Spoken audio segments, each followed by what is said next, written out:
राधे राधे मित्रों, आज हम श्रावण मास के 25वें अध्याय का श्रवण करेंगे, जिसमें हम पिठोर व्रत के बारे में जानेंगे। तो अपना ध्यान भगवान शिव शंकर के चरणों में केंद्रित करते हुए करते हैं कथा का श्रवण। सदाशिव बोले, हे वत्स, श्रावण मास की अमावस्या के दिन सब संपत्ति प्रदायक पिठोर व्रत उत्तम होता है। सर्वाधिष्ठान होने से घट को पीठ कहते हैं। उसमें जो पूजनोपयोगी वस्तु मात्र होती है उनको और कहते हैं। अतः हितात इस व्रत का नाम पिठोर व्रत हुआ। मैं आपको अब इस व्रत की विधि बतलाऊंगा, आप ध्यान से सुनना। दीवार को पहले श्वेत रंग या पीले रंग से पोतना चाहिए, फिर उसमें तांबे का रंग पोते और उस तांबे के रंग पर साधक मध्य भाग में पार्वती सहित शिवलिंग या मूर्ति अंकित करके उसके चारों तरफ संसार की सभी चीजों को अंकित करें। चौसल्ला, संयुक्त रसोई घर, देव मंदिर, शयनागर, 7 खजाने, स्त्रियों के कमरे, अंतः प्रसादा, अटालिका, शोभावान शाल, पेड़ निर्मित ईंटें पत्थर चूने से सुशोभित करनी चाहिए। विचित्र दरवाजे 4 दीवारी सहित बनाने चाहिए।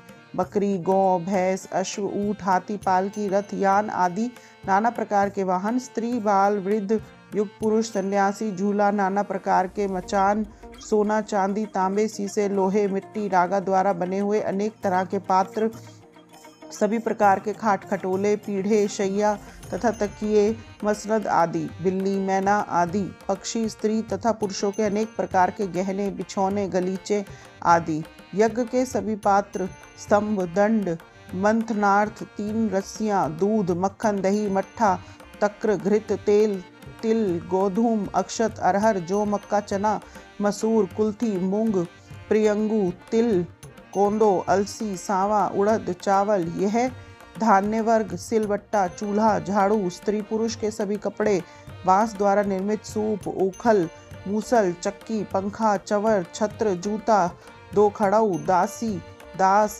भृत्य, पोष्य, पशु, भक्ष्य, तृण आदि, धनुष, बाण, तोप, खड़ग, भाला, शक्ति, ढाल, पाश, अंकुश, गदा, त्रिशूल, भिंदीपाल, तोमर, मुदगर, परसा, पटीश, भुषंडी, परीद, चक्र, यंत्र आदि, फव्वारा, दवात, कलम, पुस्तक, छुरी, सरोता, नाना प्रकार के पल्लव, तुलसी, दीपक, दीप रखने की दीवाट, अनेक तरह के साग, भक्ष्य पकवान और जो चीज़ें मैंने यहाँ पर नहीं कही हैं उन्हें भी दीवार पर अंकित करना चाहिए। जगत के चीज़ों के अंकित करने के संबंध में मैं कहाँ तक कहूँ, क्योंकि एक एक चीज़ के 100 प्रकार कहे गए हैं।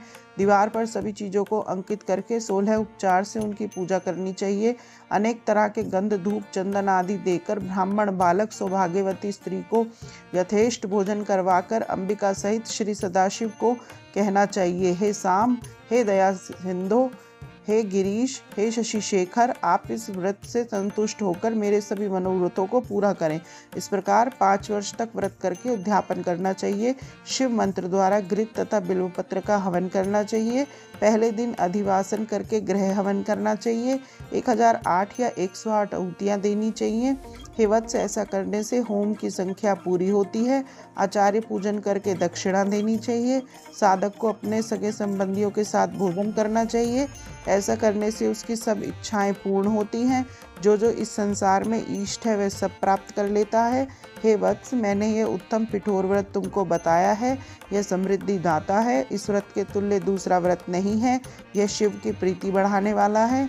ऐसा व्रत आज तक ना तो हुआ है और ना होगा। हे वत्स, मनुष्य जो भी दीवार पर अंकित करता है वह चीज़ें उसे प्राप्त होती हैं। इसी प्रकार आज मैंने तुम्हें पिठोर व्रत की विधि बताई है। कथा को कहने वाले, सुनने वाले और हुंकारा भरने वाले सभी पर भगवान भोलेनाथ की असीम कृपा सदा सदैव बनी रहे। इसी मंगल कामना के साथ आज की कथा को विराम देते हैं। ओम नमः शिवाय। जय जय श्री राधे।